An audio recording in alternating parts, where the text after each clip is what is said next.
New York and become an actor, and if things didn't work out, I'd live in Central Park and dumpster dive behind Panera Bread. So I re-auditioned for Juilliard, and this time I was lucky enough, I got in, but I was surprised by how complex the transition was from military to civilian. And I was relatively healthy. I can't imagine going through that process on top of a mental or physical injury. But regardless, it was difficult, in part because I was in acting school.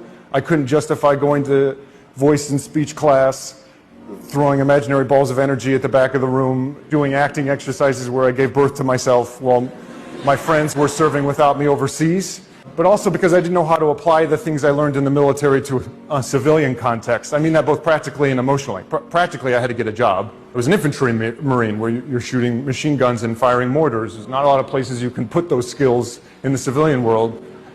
And emotionally, in that I struggled to find meaning. In the military, everything has meaning. Everything you do is either steeped in tradition or has a practical purpose.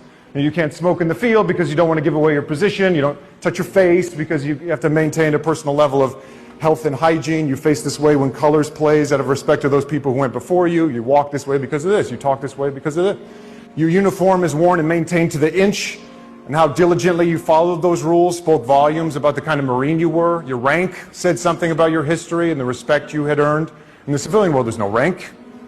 Here you're just another body. I felt like I constantly had to prove my worth all over again. And the respect civilians were giving me while I was in uniform didn't exist while I was out of it. There didn't seem to be a sense of community. Whereas in the military, I felt this sense of community.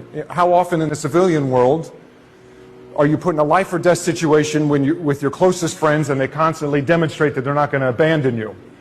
And meanwhile, at acting school, it was really for the first time discovering playwrights and characters and plays that had nothing to do with the military, but were somehow describing my military experience in a way that before to me was indescribable.